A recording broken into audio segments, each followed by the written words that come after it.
हे what's up guys, अनुचर welcome to DS7 course. और आज की वीडियो के अंदर हम बाइनरी सर्च ट्री के ऊपर ये वाला क्वेश्चन करने वाले हैं, which is floor and seal value in a binary search tree. दो क्वेश्चन है ये, पहला है फ्लोर वैल्यू, दूसरा है सील वैल्यू। फ्लोर का मतलब क्या होता है? फ्लोर वैल्यू अगर आपको की दे रखी है तो वो वैल्यू होगी इस बाइनरी सर्च ट्री के अंदर जो इससे छोटी है लेकिन सबसे बड़ी वैल्यू है। ठीक है, तो बेसिकली की से छोटी सबसे बड़ी वैल्यू कौन सी प्रेजेंट है इस बाइनरी सर्च ट्री के अंदर, वो होगी इसकी फ्लोर वैल्यू। और अगर सील वैल्यू की बात करें तो सील वैल्यू वो वैल्यू होगी इस की के लिए जो कि इस बाइनरी सर्च ट्री के अंदर प्रेजेंट होगी, सब इससे बड़ी होगी लेकिन सबसे छोटी होगी। ठीक है, एग्जांपल समझते हैं मैं क्या कहना चाह रहा हूं कि अगर मैंने आपको बोल दिया सपोज करो 22 कि 22 के लिए फ्लोर वैल्यू बताओ क्या होगा। ठीक है, अगर की हमारी 22 है तो हमारी जो फ्लोर वैल्यू होगी वो 22 से छोटी सबसे बड़ी वैल्यू इस बाइनरी सर्च ट्री के अंदर कौन सी है, तो वो है हमारी 20। राइट, तो फ्लोर हो जाएगा हमारा 20 और सील हो जाएगा 22 से बड़ा सबसे छोटा एलिमेंट। 22 से बड़ा सबसे छोटा एलिमेंट है 30। राइट, तो सील हो जाएगा हमारा 30। इस तरीके से अगर हम कुछ और की लें, सपोज करो हमारी अगर की है लेट्स से 16। राइट, तो 16 से छोटी सबसे बड़ी वैल्यू कौन सी है, वो है हमारी 10, तो ये होगा हमारा फ्लोर वैल्यू। और 16 से बड़ी सबसे छोटी वैल्यू कौन सी है, वो होगी हमारी 20। राइट, तो सील हो जाएगा हमारा 20। तो ये हमें फाइंड करना है 10 एंड 20। ये दो अलग अलग क्वेश्चन है, यहाँ पर भी देख लेते हैं। सपोज करो हमारी जो की है वो है लेट्स से 25, तो जो फ्लोर वैल्यू होगी वो होगी 25 से छोटी सबसे बड़ी वैल्यू। तो 25 से छोटी सबसे बड़ी वैल्यू है हमारी 21। राइट, तो फ्लोर हो जाएगा हमारा 21, वाइल सील हो जाएगा हमारा 25 से बड़ी सबसे छोटी वैल्यू, वो होगा हमारा 26। राइट, अगर कभी प्रेजेंट नहीं है, सपोज करो मैंने आपको की दे दी 4 दे दिया। ठीक है, तो 4 से छोटी सबसे बड़ी वैल्यू कहाँ है, तो 4 से छोटी सबसे बड़ी वैल्यू इसमें कोई प्रेजेंट नहीं है, तो उस केस में हम फ्लोर रिटर्न करेंगे एक इन्फिनिटी। ठीक है, फ्लोर हो जाएगा हमारा उस केस में इन्फिनिटी। और सील क्या होगा, 4 से बड़ा सबसे छोटी वैल्यू 6, तो 6 हो जाएगा सील। वहीं पे अगर हमारी जो की है वो सपोज करो 30 है, तो 30 से छोटी सबसे बड़ी वैल्यू फ्लोर होगी विच इज 26। और सील क्या होगा, सील होगा 26 से बड़ी सबसे छोटी वैल्यू, तो वो तो बेसिकली माइनस इन्फिनिटी होगी। ठीक है, तो ये हमें रिटर्न करना है इस तरीके से। तो ये हमारा क्वेश्चन है, काफी इंटरेस्टिंग क्वेश्चन है। इसको करने के काफी सारे तरीके आपके दिमाग में आ रहे होंगे। एक तो बहुत ही सिंपल, बाइनरी सर्च ट्री के अंदर अगर आपको कुछ भी समझ में ना आए तो एक तो बहुत ही सिंपल हो सकता है कि आप लोग इन ऑर्डर ट्रैवर्सल कर दो, क्योंकि in order traversal of a binary search tree is a sorted array. Right, तो उससे भी काफी सारी चीजें आप सॉल्व कर सकते हो, लेकिन वहां पर एक चीज का ध्यान रखना पड़ेगा कि जब आप लोग इन ऑर्डर ट्रैवर्सल कर रहे हो तो वहां पर आप एक एरे के अंदर डाल रहे हो, एक स्पेस यूज कर रहे हो, एक ऑक्सिलरी स्पेस यूज कर रहे हो। राइट, लेकिन उससे भी आपका क्वेश्चन सॉल्व हो सकता है।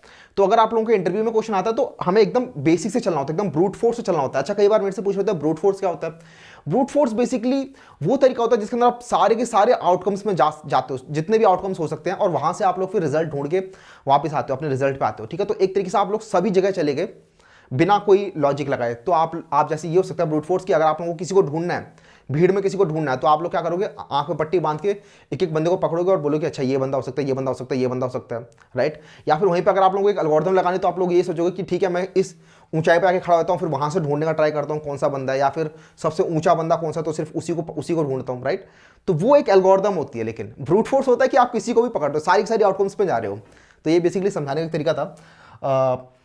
तो ब्रूट फोर्स के अंदर भी आप लोगों को बताना होता है इंटरव्यूअर को, सबसे पहला अप्रोच ब्रूट फोर्स ही बताना होता है, क्योंकि ब्रूट फोर्स भी एक सोल्यूशन होता है। आप लोग ऐसे आंख पे पट्टी बांध बांध के भी दूसरों को लोगों को ढूंढोगे तो गारंटी है एक ना एक बार में तो पक्का मिल ही जाएगा। राइट, लेकिन बहुत ज़्यादा टाइम कंज्यूमिंग प्रोसेस होगी वो। ओके, तो यहाँ पे ब्रूट फोर्स कैसे हो सकता है, तो जैसे मैंने आपको बताया कि किसी भी एरे का, अगर किसी भी BST का जब हम इन ऑर्डर ट्रैवर्सल करते हैं तो वो हमें एक सॉर्टेड एरे ला के देता है। इसका अगर हम करेंगे तो ये मिलेगा, तो ये इसका इन ऑर्डर ट्रैवर्सल है और आप देख सकते हो ये एक सॉर्टेड एरे है। अब इसके अंदर सपोज करो इस एग्जांपल को देखते हैं, की 25 है, तो की 25 ढूंढने तो या तो आप एक ट्रैवर्सल कर सकते हो इस तरीके से, लीनियर ट्रैवर्सल ढूंढो 25 की जगह कहाँ पर होगी, तो 25 आपको दिखा यहाँ कहीं प्रेजेंट होता है बीच में, 21 और 26 के बीच में, तो इससे जस्ट पहले वाली वैल्यू होगी फ्लोर वैल्यू और इससे जस्ट बाद वाली वैल्यू होगी सील वैल्यू। तो ये एक तरीका हो सकता है। यहाँ पर आप थोड़ी और ऑप्टिमाइजेशन कर सकते हो कि आप बोलोगे नहीं यार मैं लीनियर ट्रैवर्सल क्यों करूँ, मुझे पता है सॉर्टेड एरे है, तो मैं बाइनरी सर्च लगा के क्यों ना ढूंढ लूँ। तो आप लोग बिल्कुल बाइनरी सर्च लगा के भी ढूंढ सकते हो ये वाली पोजीशन की, ये पोजीशन कहाँ पर है। राइट, वो भी इजीली आप कर सकते हो, फिर भी आप फ्लोर एंड सील वैल्यू ढूंढ सकते हो। ये दोनों ही तरीके, लेकिन आप दोनों ही तरीके में एक एरे यूज कर रहे हो, तो क्या इसको हम बिना स्पेस के सॉल्व कर सकते हैं। तो ये क्वेश्चन बन जाता है कि आप कैसे इसको बिना स्पेस के सॉल्व कर सकते हो, और अगेन बिना स्पेस के भी सॉल्व किया जा सकता है इस क्वेश्चन को। अगर आप लोग रिकर्जन में जाओगे तो रिकर्जन में रिकर्सिव स्टैक लग रहा होता है which is big of H। तो जब भी अगर आपको इंटरव्यूअर बोल रहा है कि नहीं बिना स्पेस के करके दिखाओ, तो इसका मतलब ये नहीं है कि आप लोग एरे ना करके रिकर्सिवली कर दो, क्योंकि वहां पर भी स्पेस यूज हो रहा है। तो आप लोग क्या करोगे, इटरेटिवली सॉल्व करने का ट्राई करोगे। और अगेन याद रखना है कि इटरेशन बहुत ऑप्टिमाइज होता है रिकर्शन के ऊपर, ठीक है, क्योंकि रिकर्शन के ऊपर आपका रिकर्शन स्टैक बन रहा होता है, काफ़ी सारे ओवरहेड लग रहे होते हैं ऑपरेटिंग सिस्टम के अंदर, तो वहाँ पर वो टाइम ज़्यादा कंज्यूम कर रहा होता है और इटरेटिव तरीका आपका बहुत फास्ट होता है। तो इटरेटिवली कैसे कर सकते हो बिना स्पेस यूज करे, अब जरा वो सोचो, उसके बाद मैं आपको बताता हूँ। तो इसका एफिशिएंट सॉल्यूशन भी बहुत आसान है। आपको पता है बाइनरी सर्च आप लगा सकते हो उसके ऊपर, एक एरे के ऊपर, तो सेम बाइनरी सर्च आप यहाँ भी लगा सकते हो। बाइनरी सर्च के अंदर होता क्या है, आप पहले एलिमेंट पे आते हो, अगर आपको जो एलिमेंट ढूंढना है वो बड़ा है तो आप राइट साइड जाते हो, अदरवाइज आप लेफ्ट साइड जाते हो, यही करते हो। सेम चीज आप यहाँ भी कर सकते हो और अपने आंसर को एक रिजल्ट के अंदर स्टोर कर सकते हो। मैं क्या कहना चाहता हूँ, सपोज करो हमारी की अगेन 25 है और हमें फ्लोर वैल्यू फाइंड करनी है, राइट, फ्लोर वैल्यू फाइंड करनी है। तो मैं आऊंगा यहाँ पर रूट के पास और मैं चेक करूंगा कि मेरी की बड़ी है या छोटी, तो मैं देखूंगा मेरी की बड़ी है, राइट।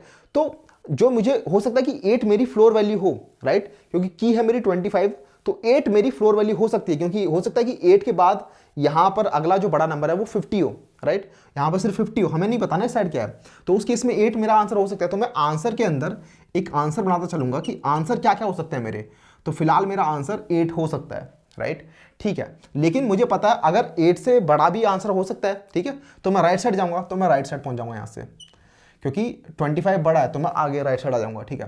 अब मैं 21 के साथ कंपेयर करूंगा तो मैं देखूंगा हाँ 21 भी मेरा 25 से छोटा है और ये भी अब मेरा अपडेटेड आंसर हो सकता है, ठीक है। 21 मेरा अपडेटेड आंसर हो सकता है, क्योंकि फ्लोर वैल्यू याद रखनी कौन सी होती है, floor value is the value which is smaller but the largest in this binary search tree, ठीक है। तो की से स्मॉलर लेकिन सबसे बड़ी, तो ऑब्वियसली 21 तो 8 से बड़ा है, तो आंसर के अंदर 21 हम स्टोर कर लेंगे। अब हम 21 को कंपेयर करेंगे 25 से, तो हम बोलेंगे हाँ 25 बड़ा है, तो हो सकता है इस साइड हमें आंसर मिल जाए, तो हम यहाँ पाएंगे, देखेंगे 26 है, तो ये बड़ा हो गया, ठीक है, 26 जो है वो 25 से बड़ा हो गया, तो ये पक्की बात है कि ये तो फ्लोर वैल्यू हो ही नहीं सकती इसकी, तो हम इसके लेफ्ट साइड में जाएंगे कि इसके लेफ्ट साइड में हो सकता है फ्लोर वैल्यू मिल जाए। लेफ्ट साइड में देखेंगे नल, अगर लेफ्ट साइड में नल मिल गया तो वहीं से हम रिटर्न कर देंगे कि ठीक है जो भी आंसर में था वही वैल्यू रिटर्न कर दो विच इज 21। तो ये बहुत ही सिंपल सा हो जाता है यहाँ पे। एक और एग्जांपल के लिए देखते हैं, सपोज करो हमारी की जो है वो हो जाती है 7, राइट, 7 हमारी की है, तो उस केस में हम अगेन यहाँ पर आएंगे और 8 बड़ा है 7 से, तो 8 तो की नहीं हो सकती, और अगर की प्रेजेंट होगी तो वो लेफ्ट साइड प्रेजेंट होगी, राइट साइड तो प्रेजेंट नहीं होगी, तो हम लेफ्ट साइड जाएंगे, हम इसके साथ कंपेयर करेंगे, तो अगेन 6 इज लेसर देन 7, तो 6 की हो सकती है, तो हम आंसर में अपडेट कर देंगे कि आंसर के अंदर अब 6 हो सकता है। और अगेन क्योंकि 7 बड़ा है तो हम राइट साइड जाएंगे कि 7 हो सकता है कि 6 से बड़ी भी कोई की मिल जाए हमें वहाँ से, ठीक है, ठीक है, ठीक है, और अब हम ठीक है, और ठीक है, और अब हम 6 के राइट में जाएंगे, क्योंकि हो सकता है 6 से बड़ी कोई फ्लोर वैल्यू हमें मिल जाए, लेकिन राइट साइड जाएंगे और हमें नल मिलेगा, तो जैसे ही नल मिलेगा वहीं से हम रिटर्न कर देंगे जो भी आंसर के अंदर प्रेजेंट था। तो ये एक बहुत ही सिंपल सा लॉजिक हो जाता है, इसको मैं कोड करके बताता हूँ आपको और इजीली समझ में आएगा। फ्लोर वैल्यू हो जाएगा, उसके बाद हम सील वैल्यू भी देख लेंगे, दोनों बहुत ही सिमिलर है। फ्लोर वैल्यू आपको समझ में आ गया होगा किस तरीके से आप लोग लेफ्ट राइट जा रहे हो, आंसर में स्टोर कर रहे हो। वहीं पर अगर हम सील वैल्यू की बात करें तो सील वैल्यू भी वैसे ही काम करेगी। सील वैल्यू क्या होता है, वो वैल्यू जो कि बड़ी है लेकिन सबसे छोटी है इस BST के अंदर, ठीक है। तो फॉर की 25 हमारी सील वैल्यू 26 आती है, कैसे आती है जरा देखते हैं। तो 25 और ये 8 है, तो 8 ऑब्वियसली ये इसकी सील वैल्यू 25 की सील वैल्यू 8 नहीं हो सकती, क्योंकि 8 तो ऑलरेडी इसका छोटा है, तो हम आंसर में कुछ अपडेट नहीं करेंगे, ठीक है। आंसर को ना हम ऐसे करते हैं, नल बनाते हुए चलते हैं, या तो आप आंसर को ऐसे नल बना सकते हो या फिर आप आंसर को फ्लोर वैल्यू के केस में बना सकते हो आप प्लस इन्फिनिटी, और इसके केस में आप बना सकते हो आंसर को शुरुआत में माइनस इन्फिनिटी, और आपकी वैल्यू फिर आंसर की अपडेट होती रहेगी, ठीक है।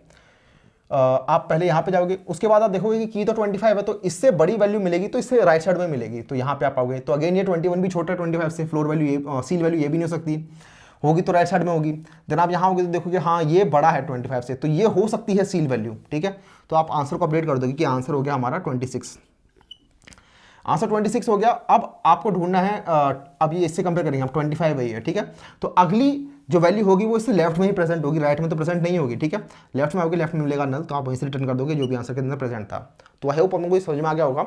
इसका अब जरा मैं कोड कर देता हूँ, फ्लोर एंड सील दोनों का ही, फिर हम देखेंगे और अच्छे से। तो यहाँ पर फ्लोर वैल्यू का कोड देखते हैं। सबसे पहले हमने एक फंक्शन बनाया विच इज फ्लोर, और ये लेता है एक रूट, नोड रूट लेता है और साथ में की लेता है। इसे हम इटरेटिवली सॉल्व करने वाले हैं सो दैट हमारा स्पेस एक्स्ट्रा यूज ना हो इसके अंदर। तो सबसे पहले एक आंसर या फिर रिजल्ट बना लेते हैं, ठीक है। इस आंसर के अंदर मैं स्टोर कर लेता हूँ इंटीजर डॉट नेक्स्ट वैल्यू, और एक वाइल लूप चलाएंगे जब तक ये रूट नल ना हो जाए, ठीक है। इस रूट को ही हम आगे तक पहुंचाते रहेंगे।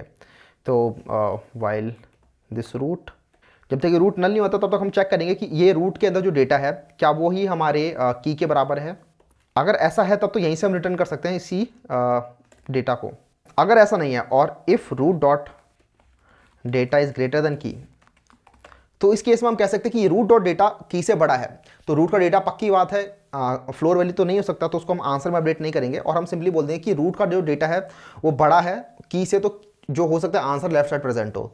तो हम रूट को बोल देंगे कि root equals to root dot left, कि लेफ्ट साइड हो सकता है आंसर प्रेजेंट हो। अगर ऐसा भी नहीं है और हम यहाँ पे चेक कर लेते हैं, यहाँ पे वैसे एल्स लगा सकता हूँ मैं सिंपली, राइट। एल्स क्यों लगा सकता हूँ? क्योंकि हमारा रूट का डेटा की के बराबर भी नहीं है और रूट का डेटा की से बड़ा भी नहीं है, तो ऑब्वियसली रूट का डेटा जो होगा वो की से छोटा ही होगा। और अगर ऐसा है तो हमारा आंसर हो सकता है कि ये रूट का डेटा हो, राइट। तो आंसर इक्वल्स टू रूट का डेटा, कि हो सकता है कि ये वैल्यू फ्लोर हो, लेकिन एक और फ्लोर वैल्यू हमें मिल सकती है राइट साइड जाके भी, तो उसके लिए हम root equals to root dot right कर देंगे। और जब ये वाइल लूप खत्म हो जाएगा तो हम यहाँ पे आंसर रिटर्न कर देंगे अपना, राइट। तो ये भी हमारा काम करेगा। इसको जरा ड्राई रन कर लेते हैं कुछ एग्जांपल के लिए। सपोज करो यही है और यहाँ पर हमारी जो की है वो है 16, ठीक है, की हमारी 16 है और ये है हमारा। तो हमारा हम यहाँ पे आएंगे रूट पे और रूट से चेक करेंगे क्या ये बराबर है 8 के, तो ये बराबर नहीं है, 16 इज नॉट इक्वल्स टू 8। उसके बाद हम चेक करेंगे if root dot data is greater than key, तो root dot data is 8, it is not greater than key, ठीक है। तो उसके बाद हम देखेंगे एल्स में चले जाएंगे और answer equals to root dot data, तो आंसर हो जाएगा हमारा 8, आंसर में 8 चला जाएगा और साथ में root equals to root dot right. तो राइट साइड हम जाके चेक कर रहे होंगे, ठीक है। अब यहाँ पे हमारा रूट आ जाएगा और दोबारा से हमारा सेम कंपैरिजन स्टार्ट हुआ, क्या ये 21 जो है वो 16 के बराबर है? ऐसा नहीं है। उसके बाद हम चेक करेंगे कि if root dot data is greater than key, तो ये ग्रेटर देन की है एक्चुअली, है ना। 21 इज ग्रेटर देन 16, ठीक है। तो हम बोल देंगे root equals to root dot left, तो हम लेफ्ट साइड आ जाएंगे और हम यहाँ पे आ जाएंगे। Again root is not equals to null. उसके बाद हम कंपेयर करेंगे 16 और 15 को बराबर भी नहीं है, ठीक है। हम फिर देखते हैं कि if root dot data is greater than key, तो ये 15 है और ये 16 है, this is not greater than key. तो यहाँ पर हम अपने आंसर को अपडेट कर देंगे क्योंकि हम एल्स में आ जाएंगे और हमारा आंसर हो सकता है 15 अब, ठीक है, कि 15 हो सकता है आंसर हो। और उसके बाद हम बोल देंगे root equals to root dot right. उसके बाद हम यहाँ पर चले जाएंगे, बट राइट में इसके नल मिलेगा, तो नल मिलेगा तो हम वाइल लूप से बाहर निकल जाएंगे और उसका जो भी आंसर के अंदर वैल्यू प्रेजेंट होगी विच इज 15 हम ये रिटर्न कर देंगे, ठीक है। तो ये फ्लोर वैल्यू है फॉर 16। तो आई होप आप लोगों को समझ में आ गया होगा। सिमिलरली हमारा सील वैल्यू भी काम करने वाला है। मैं सील वैल्यू का कोड कर देता हूँ। तो यहाँ पर मैंने सील वैल्यू का भी कोड कर दिया। काफ़ी सिमिलर कोड आप लोगों को दिख रहा होगा, बिल्कुल ऊपर जैसे कोड है, बस एक छोटा सा चेंज है। सबसे पहले तो यहाँ पर मैंने एक चेंज किया कि आंसर जो का मिन वैल्यू हो सकता है, क्योंकि जो सील वैल्यू होती है वो होती है इस एलिमेंट से बड़ी सबसे छोटी वैल्यू। तो अगर प्रेजेंट ही नहीं है तो उस केस में हम नेगेटिव इन्फिनिटी रिटर्न करेंगे, सबसे छोटी वैल्यू, राइट। ओके, तो अगर हमारा रूट ही नल है तो हम रिटर्न कर देंगे इसी को। अगर रूट नल नहीं है तो हम यहाँ पे अंदर जाएंगे और हम चेक करेंगे क्या हमारे रूट के डेटा के बराबर है कि अगर बराबर है तो हम वही रिटर्न कर देंगे, ठीक है। तो जरा इसको हम ड्राई रन करते हैं एक एग्जांपल के लिए। सपोज करो यही हमारा बाइनरी सर्च ट्री है और की अगेन हमारी 16 है और अब हमें सील वैल्यू फाइंड करनी है। सील वैल्यू हमें पता है 16 से बड़ी सबसे छोटी वैल्यू कौन सी है इसके अंदर? 21, राइट। जरा चला के देखते हैं। तो हम पहले यहाँ पर आएंगे और 8 के साथ कंपेयर करेंगे, तो 8 के बराबर नहीं है 16, राइट। तो ये 8 जो है वो छोटा है। तो अगर हमारा root dot data is greater than key, तो ऐसा तो नहीं है root dot data is not greater than key, तो उस केस में हमारा है root equals to root right. तो हम यहाँ पर राइट में चले जाएंगे। अब हम दोबारा कंपेयर करेंगे 16 के साथ कंपेयर करते हैं 21 को, तो 21 बड़ा हो गया है। अब 21 बड़ा हो गया तो हम आंसर को अपडेट कर देंगे, ठीक है, क्योंकि मैं फ्लोर सील वैल्यू बतानी है, तो हम आंसर को बोल देंगे कि आंसर अब 21 हो सकता है, 21 हो सकता है। और साथ ही साथ जो हमारा आंसर इससे छोटा जो होगा वो लेफ्ट साइड में मिलेगा, तो हम लेफ्ट साइड आएंगे। अब 15 के साथ कंपेयर करेंगे तो 15 तो छोटा है 16 से, तो ये तो हो ही नहीं सकता किसी भी हालत में इससे सील वैल्यू, ठीक है। तो ये नहीं होगी सील वैल्यू, तो आंसर को हम अपडेट नहीं करेंगे और राइट साइड में ढूंढने का ट्राई करेंगे। हो सकता है राइट साइड में मिल जाए, बट राइट साइड में हमें नल मिलेगा, तो हम इस वैल्यू से बाहर निकल जाएंगे और हम 21 को रिटर्न कर देंगे and 21 is the seal value for 16। तो इस तरीके से हमारी फ्लोर एंड सील वैल्यू काम करती है। आई होप आपको समझ में आ गया होगा।